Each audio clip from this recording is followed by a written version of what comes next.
Madam Speaker, I yield myself as much time as I may consume and rise in support of Gentleman is recognized.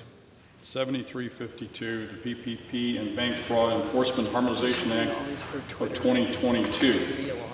Inflation and price increases continue to hinder all Americans, and especially small businesses and their workers. Prices at the pump and prices on the shelves rattle the mettle of the nation's job creators. Month after month, small businesses face price increases that not only prevent expansion and growth, but also hamper recovery. These economic conditions must improve, and we must get a firm grip on reckless spending coming out of Washington. Similarly, we must take on a stronger oversight role when it comes to investigating fraudulent COVID-19 behavior.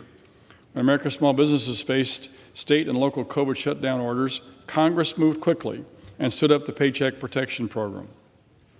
To ensure small businesses and their workers receive PPP relief in an efficient and speedy manner, Congress required private sector lenders to be the drivers of the program. The result speaks volumes, with nearly $800 billion dispersed to small businesses. As Republican leader on the Committee on Small Business, I often hear about how important the program was for small businesses across our great nation. It was the lifeline that many of them needed to be able to survive.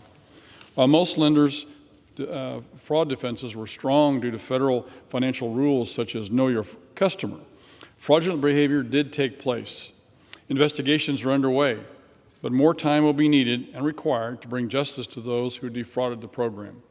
Depending on the type of lender that participated in the program, the current statute of limitations ranges from 5 years for wire fraud that categorizes many fintech lenders who have been associated with problematic loans to 10 years for banks and credit unions that fall under bank fraud.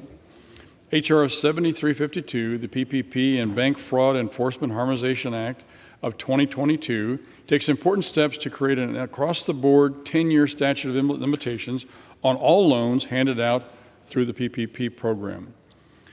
This change will ensure all law enforcement and inspector generals have the time to track down all wrongdoing, no matter the type of lender. H.R. 7352 was reported favorably via voice vote in committee early this spring. I want to thank the chair for treating this issue with priority it deserves and for working with me on the bills before us today. This bill is a step in the right direction, and I urge my colleagues to support it. With that, Madam Speaker, I reserve the balance of my time.